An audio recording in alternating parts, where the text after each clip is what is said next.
Okay, I'm finally on YouTube.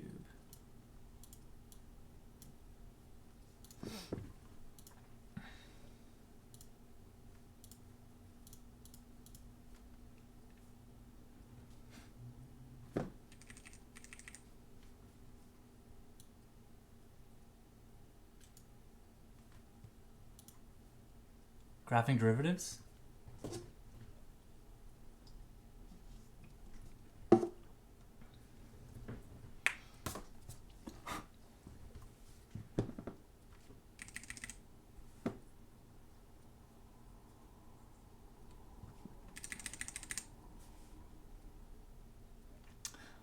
Okay, so I'm gonna just jump in here and start talking because there's a couple things that I'd like everyone to know. Uh, so yeah, and I might you might get a little annoyed because I might be repeating myself because I just want to make sure that everything's on YouTube so that if you're not on Discord then you can hear this. So I looked at the feedback, and I think that there was a common theme in the feedback, which was that people wanted things to be a little more interactive. And I understand that it's hard to have an interactive sort of lesson if you're watching on YouTube after the fact. But I still think that it can be interactive in a way. So essentially what I'm going to do is I'm going to be giving you guys some time to work on some textbook questions. It's not just going to be me working through sort of problems that I find. I think what would be good is if we did a few problems together on the textbook. We're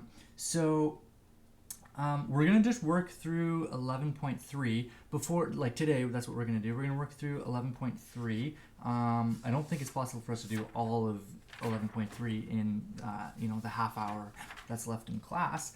But what I'd like to do is I'd like to sort of do just a quick review of some of the things that we've been talking about. In particular, the ratio test, and I think the textbook calls it the Nth Term Test, which is basically seeing if the limit of the terms goes to 0. And if it does, then it's possible that the series converges. But if it doesn't go to 0, then the series must diverge. So I'd like to sort of summarize some of that. Then I'd like to do one example, just me doing it. And then I'd like to give you an example, and then you would work on that one example. And then after maybe 5-10 minutes, I guess we'll kind of eyeball it. Then we'll go over the solution together, and then we're going to have an exit slip. Okay. So I've been requested to start having exit slips. So it's important that I record how many students are partaking in distance learning. I think that there's different ways that you could do that. I could take roll call, right? And then if you're on Discord, then you could say here, and if you're on YouTube, then I guess you would send me an email when you watch it, or maybe you're watching it on YouTube Live. But so far on YouTube Live, I don't think I've have any live chats so far, which is fine. That if you don't want to do a live chat, that's totally, I don't have a problem with that. But I think that first of all, I'd be violating people's privacy. I'd be saying your name on the internet. I don't really want to do that. So I think that a better way to do it is to have an exit slip. So if you go to our website, right on the very homepage, there's an exit slip on the homepage, and it's the same exit slip that I'm going to use for every single class that I have, just to keep things simple. And really all it is, so you just you don't have to choose the date. The date automatically gets recorded when you submit it. So yeah, don't bother with the date. So I think you just have to put your email address. So I'd prefer your Winnipeg School Division email address. If you want to use your personal email address, you can, but I think it's best if you use your school division one, but it's not required. So your email address, your name, the class that you're in, and then there's just one little section for the solution to an answer. Now it's important to know that this is not worth marks. So if you're stuck and you're like, I actually don't know how to do this, it's fine, don't sweat it. Just say, I don't know how to solve this question. And if anything, that tells me that we need to go over some stuff, like especially if several students don't know how to do a specific problem type, then that's important for me to know so we can sort of revisit it. So it's what we would call in the education world informal assessment, because I'm assessing you. I get to know whether or not you can perform a particular task, but it's informal in that I'm not reporting it. It's not going to go on your report card, that kind of thing. So we're going to do informal assessments as like an exit slip for attendance. So that just gives me an idea of how many students are watching the streams or partaking in class. This is not, again, and even though I'm taking attendance, the attendance will not be reported on your report card. I think that the school division has some other system for reporting absences now that we're all, staying home. Basically, attendance is sort of out the window because it doesn't really make sense to talk about attendance because everybody's home anyways. But the school division does want to know sort of the proportion of students who are partaking in distance learning, because let's face it, it's not 100% of us, right? Some people are unable to partake in the distance learning. Yeah, some people are asleep too. But I'm not here to judge that. I know that everyone is like, this is an incredibly stressful time. To judge someone for not partaking in distance learning is not what this is about. It's not about that. It's just about having some numbers to report to the school division, so the school division can report to the government of Manitoba, so we can say, hey, look, this is what the situation is. This is how things are working. So it's important that we get those numbers.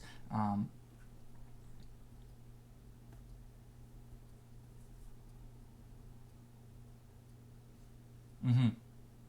Mm-hmm. So the thing about that is it seems to be I can see everyone here who's on Discord, but with YouTube it's a little bit, I don't trust the numbers. I don't know what a YouTube view means, which sounds silly, but I mean I know that in certainly in my grade 9 class, many students watch the video several times to get really understand the topic. So does that mean that like that's 4 students now? Like one student watching the video 4 times, like is not an accurate representation of class. So I think that having an exit slip is a more accurate and more reliable metric of attendance. So yeah. Yeah.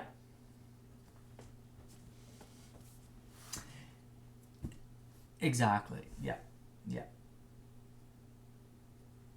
It's true.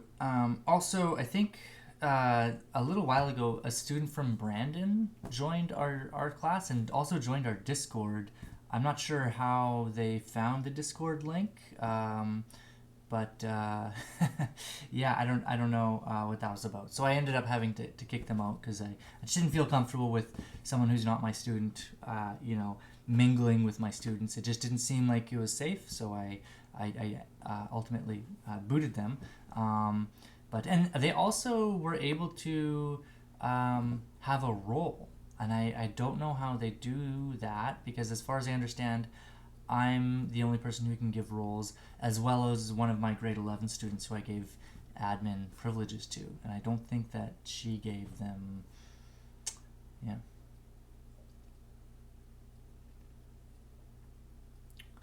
Oh.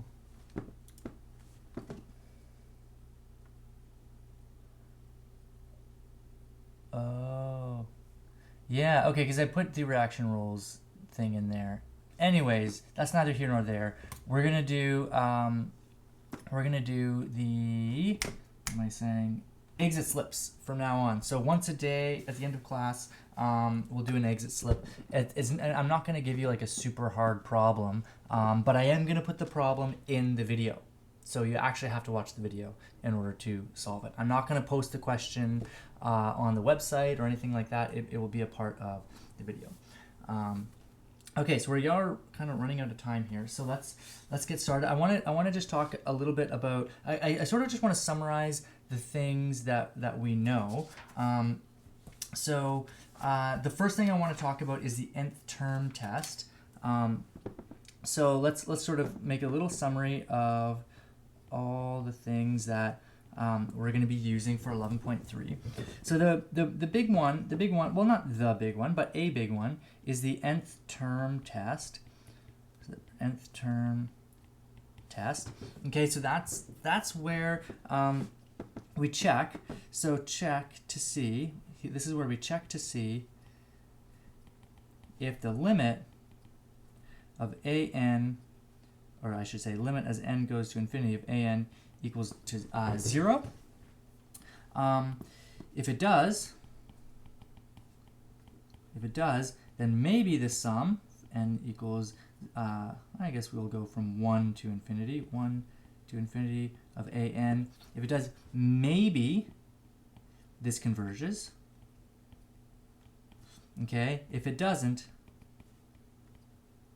the sum from n equals 1 to infinity of an, it diverges. Okay, so that's the nth term test. So this is a way of just, it's a quick check to see if the series converges or diverges. But remember that it doesn't tell you for sure if the series converges. It tells you whether or not it possibly converges, right? If the limit as n goes to infinity of an is not equal to 0, then that means that the series has to diverge. There's no two ways about it. So it kind of tells you when you can stop looking, right? But if the limit does equal 0, then you have to do some more work. Let's talk a little bit about geometric series. So geometric series, okay. So a geometric series looks like this. We have the sum from n equals 1 to infinity of a times r to the n. And this is equal to a over 1 minus r whenever the absolute value of r is less than 1. Okay? So that's when the series diverges, or sorry, and if the absolute value of r is greater than or equal to 1, the series. I didn't get that. Could you try again? Quiet, Siri. Go away. The series diverges. Oh, now my iTunes is opening up. What a nightmare. Okay. So yeah, if the ratio is greater than or equal to 1, then the series diverges. Okay. Let's see here. Okay, so there's that. We have the nth term test. We have a geometric series. We have the harmonic series. So we have the harmonic series, and that is the sum from n equals 1 to infinity of 1 over n, and this diverges. That's just a fact. We have to memorize that one. And we also have the alternating harmonic series, and this is the sum from n equals 1 to infinity of negative 1 to the n over n, and this converges. Okay, and I believe it converges to 0, but I'll let you look that one up. So this is your homework. What does I feel a little embarrassed because I'm telling you have to memorize this, and here I have forgotten it. I'm quite certain it's 0, but I didn't double check that before, and it's been a while since I've solved that. So what does this converge to? Converge 2. I suppose I could have been a little more strategic about that. I could have pretended that I know and then just told you that you have to figure it out. But all my cards are on the table. I forgot, but pretty sure it's 0. Okay, so we have that. And then the big one, this actually is the big one, is we have the ratio test. The ratio test.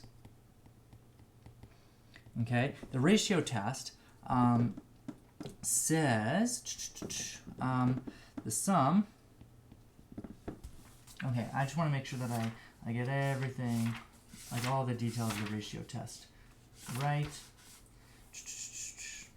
Okay, yeah. So we've got the sum of n equals 1 to infinity of an. So this converges when, okay, if the limit of an, limit as n goes to infinity, of an plus 1 over an is less than 1. It diverges when? It diverges when the limit as n goes to infinity of an plus 1 over an is greater than 1, and we have no information when the limit as n goes as n goes to infinity of an plus 1 over an equals 1, right? So that's the ratio test. So it actually is a very good test for convergence or divergence. The only time we don't know is when the limit of the ratios is equal to 1. If it's less than 1, then the ratio is getting smaller and smaller and smaller, and ideally we're getting closer and closer to 0 as like the terms that we're adding up. So that would be the case where we converge. We diverge when the limit of the ratios is greater than 1, and we don't have any information when it's equal to 1. Okay.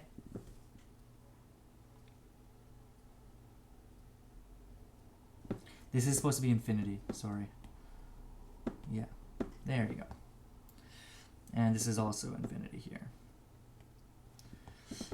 Sorry, I just have my textbook positioned in a way I'm not writing comfortably right now. Okay, so I've got the ratio test. We've got the nth term test. We know about geometric series, harmonic series, alternating harmonic series. So what we're going to do now is I'm going to tell you what your homework for today is.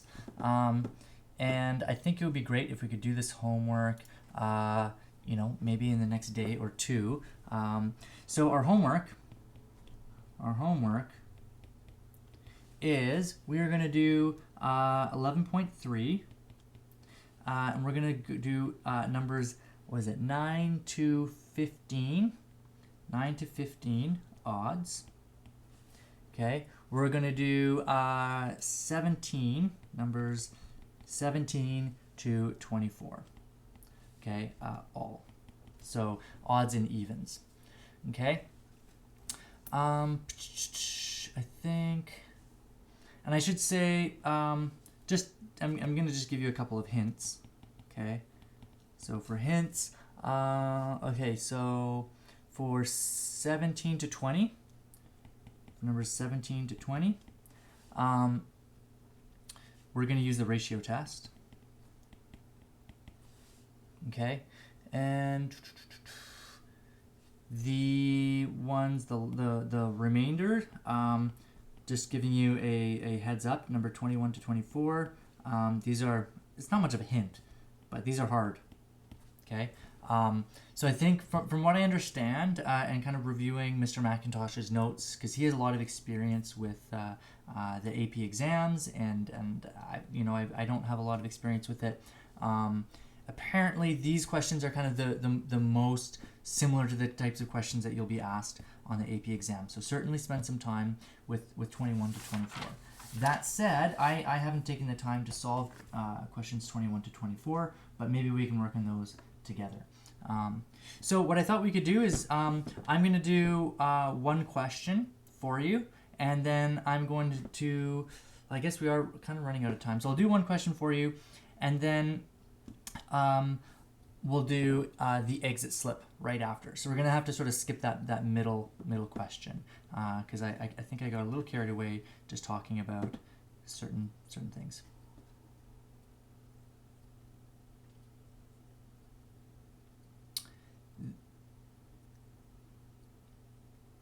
The homework here? Oh, the summary? Yeah, this is kind of the... It's like 11.2 and 11.3 combined. That makes sense? Okay. Okay, so this is your homework for tonight. Try to do it tonight if you can. But yeah, certainly finish it in the next couple of days at the latest. So let's just do the first one together. So I'll do question 9. So here we're finding the radius of convergence. Okay. So question 9, number 9, we're asked to find the radius of convergence for the following problem.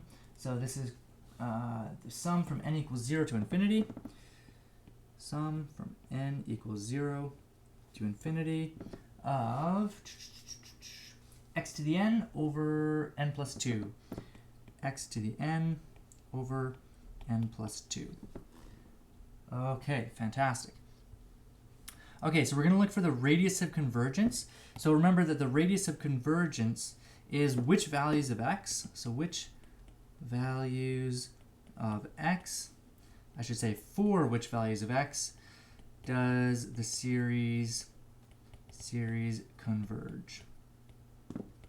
Okay, so the way we're going to do this one is, well, I mean, if we wanted to, we could maybe think about using like the nth term test, but that wouldn't be very effective because it would just tell us where we can be sure the series diverges, but it wouldn't tell us anything about where it converges. So I think what we should do is we should use the ratio test. So let's take a limit of the ratio of the terms and see where that takes us, and take it from there. I mean, pretty much most of these we're going to be using the ratio test. So having some experience with the ratio test is going to be important here. So let's go ahead with that. So let's use the ratio test. Okay, so I'm going to say that an is equal to x to the n over n plus 2. Okay, so we are looking for the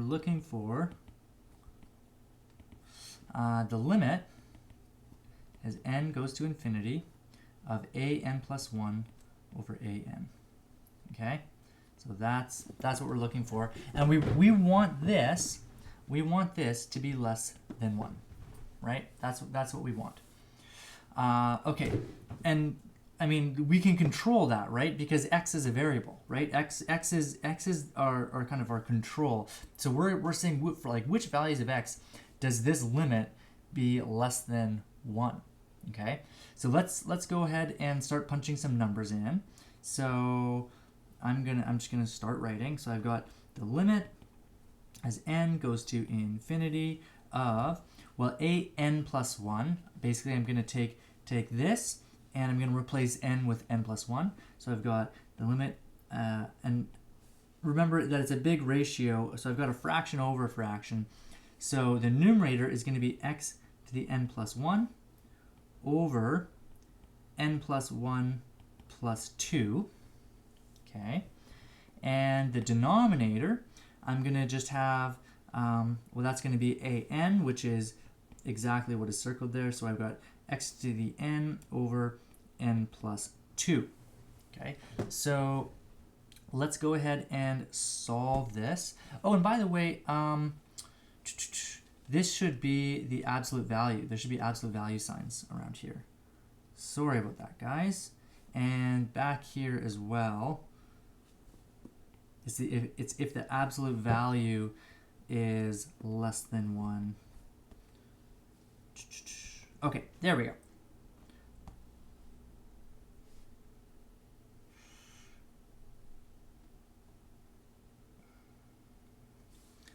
this over here.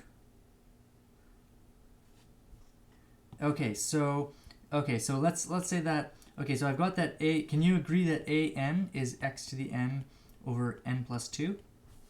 Yeah, you understand why I'm doing that? Because this is our formula, right?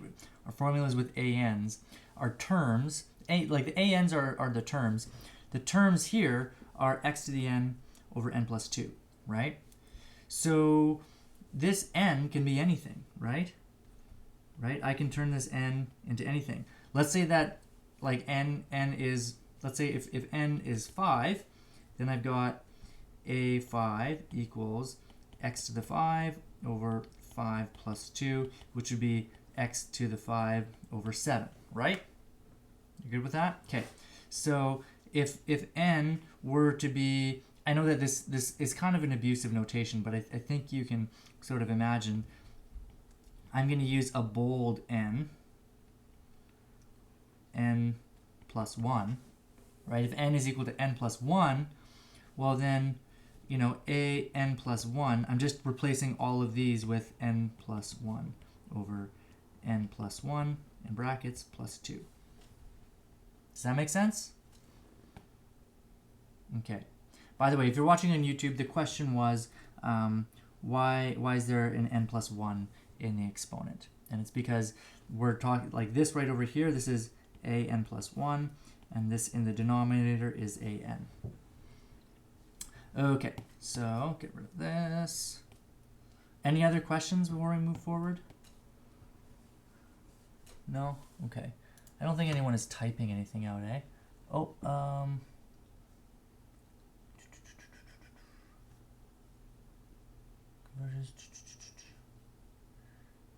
the sum is equal to the natural logarithm of 2. Okay, so it wasn't 0.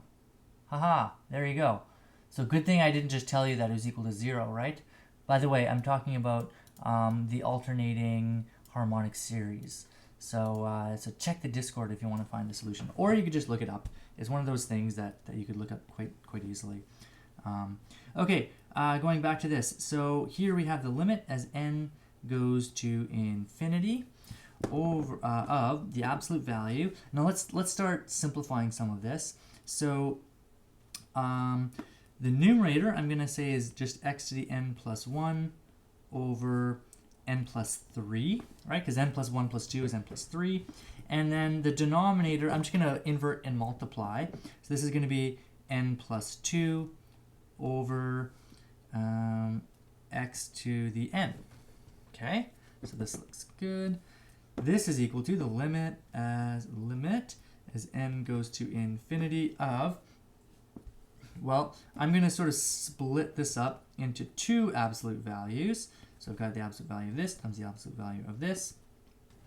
Okay, so I've got the x to the n plus 1 over here. I'm keeping all the x's together, and I'm going to put all the n's together. So I've got n plus 2 over n plus 3.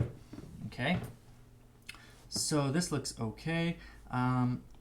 This is going to be the limit as n goes to infinity of, well, this is just x, right? And now I've got n plus 2 over n plus 3. So let's think about what that is. I'm just going to keep that as it is, n plus 2 over, oh, that's supposed to be n, sorry, oops, yikes, okay, n plus 2 over n plus 3. Now you'll notice that this guy right here, everything in red, this is not a function of n, right? This is just a constant. This is just the absolute value of x. So I'm gonna factor that out of our limit. So this is just equal to the absolute value of x times the limit as n approaches infinity of the absolute value of n plus 2 over n plus 3. Okay, because the x isn't affected by the limit, right? We're going to just have x in each of these terms. So the absolute value of x is unaffected by n. So in this case, the absolute value of n plus 2 over n plus 3, as n grows, this gets closer and closer and closer to 1, right? Like if we started to write, like if we plugged in, like if n equals 3, then the absolute value of n plus 2 over n plus 3 would be, what, 5 over 6? 5 over 6, that's pretty close to 1. If n was equal to, like, 100, well, then the absolute value of n plus 2 over n plus 3, that would be, well, 102 over 103. You can see we're getting very close to 1, right? So, and I'm sure that there are plenty of more rigorous ways of showing that this is actually equal to 1. For example, the limit actually does kind of go to infinity over infinity. So if you wanted to, you could use L'Hopital's rule, and then you would get 1 over 1. And then the limit actually is equal to 1. You can see that. So this is actually just equal to the absolute value of x, or the absolute value of x times 1, right? So the radius of convergence, what's this?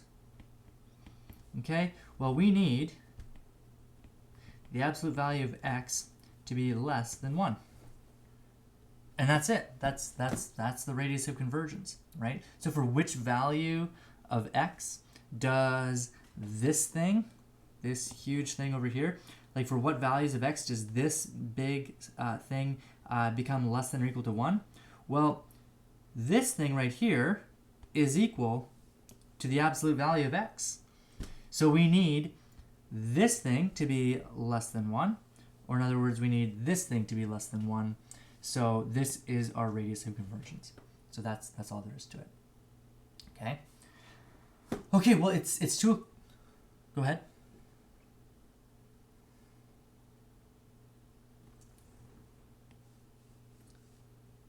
This limit is equal to 1. Yeah. This expression, as n gets closer and closer to infinity, this gets closer and closer to 1, right? So the limit of this expression as n approaches to infinity is actually equal to 1. And there's, like, we could think of this. You could use L'Hopital's rule if you wanted to, right? Because you get infinity over infinity. You just take the derivative of n plus 2, which is 1, over the derivative of n plus 3, also 1. You'd have 1 over 1. That's equal to 1. I think that just sort of eyeballing it is probably the easiest way to do it, right? Because, you know, as n gets larger, n plus 2 and n plus 3 become pretty much the same term. So now, which sort of techniques that you have under your belt for solving limits, you know, to be frank, I'm not completely familiar with, because I didn't teach that to you, and I've never really looked through that section of your textbook. So whatever method for limits you want to use, you can. You may want to revisit some of the earlier chapters in your book. Like I would imagine it would be like chapter 3 or 4 or something. Yeah, chapter 2.7 is the first time you look at limits, as far as I can tell, the limit of a function. Anyways, if we want, sorry, go ahead.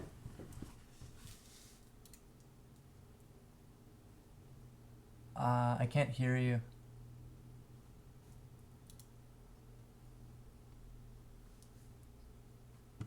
Edge cases, yes, that's a good point. So what happens when the absolute value is equal to 1? Yeah, so what you could do, so what about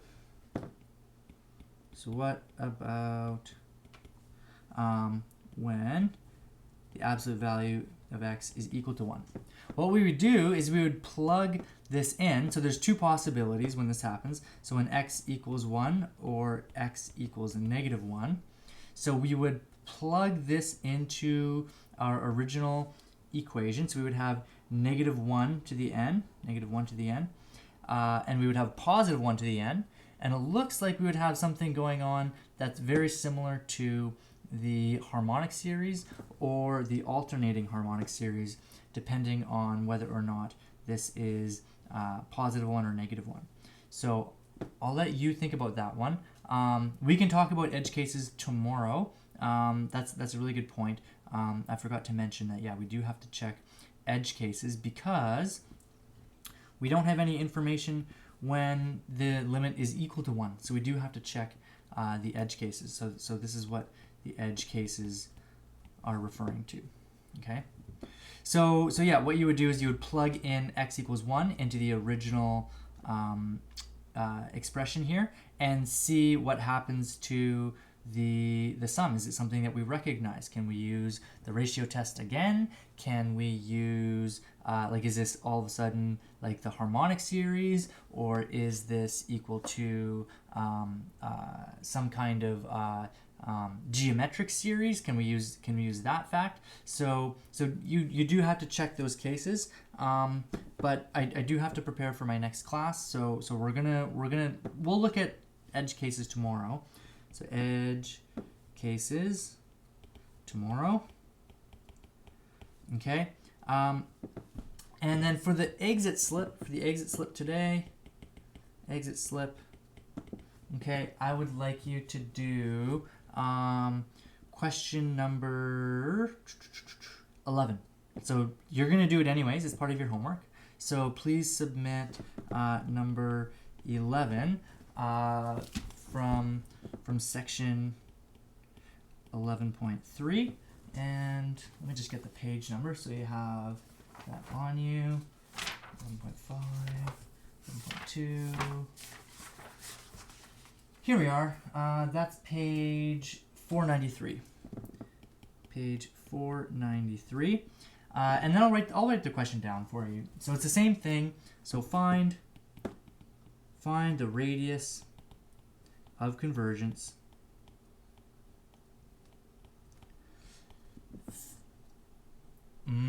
factorials, yummy.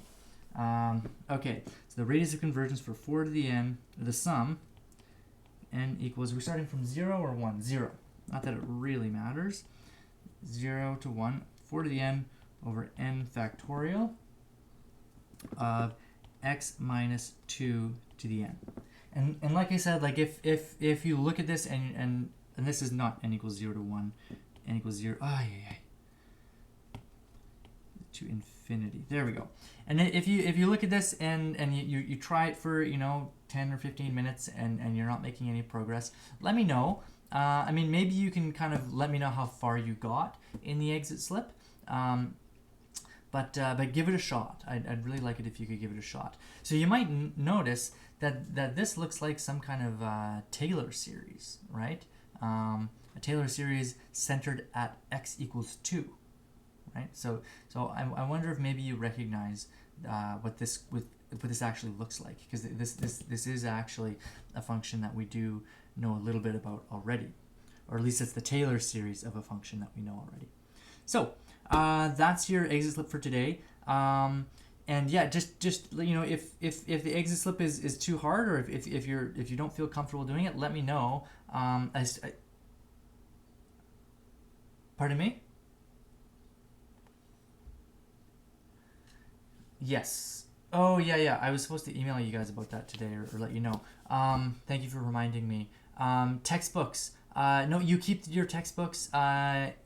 We are going to be using our textbooks. I know that they asked them to be returned, but I spoke to Mr. Clark yesterday when I was at school, and he told me that if you're still using the textbooks, keep them. We'll return them at the end of the year. So hold on to your textbooks, please. Do not return them, because we are still going to use them. So if I think that at some point pretty soon you should be getting an email about like locker cleanup and that kind of thing, and returning whatever, like returning your stuff and your band instrument. I don't know if you have to do that or not, or picking up the stuff, the contents of your locker. Hold on to your textbooks, because we need them, and we are, of course, allowed to hold on to our textbooks. So, yeah, go ahead.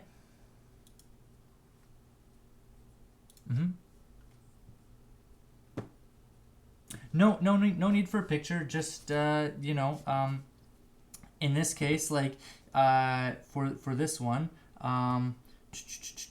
you could write like the absolute value of x is less than 1. Those are all keys that you can type on your keyboard. You could write, -1 is less than x is less than 1.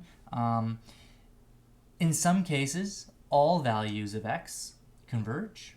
So you could like, if that's the case, you could say that all values of x converge.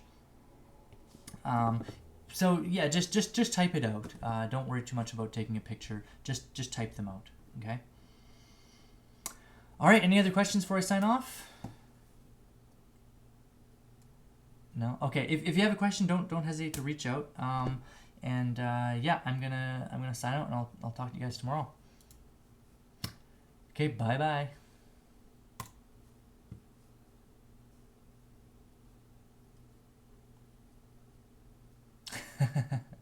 I guess you could. I mean, maybe I should.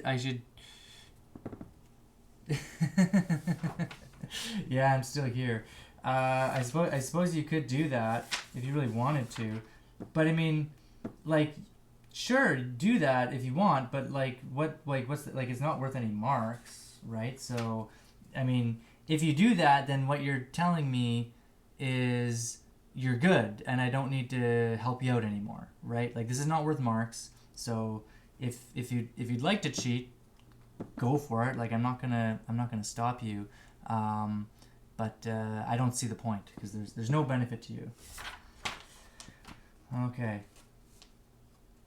Anytime before midnight. Just the way my form works is it just records the date that you submit it. So if you submit it tomorrow, then that's telling me that you are present for class tomorrow. But I want to know about it today. So.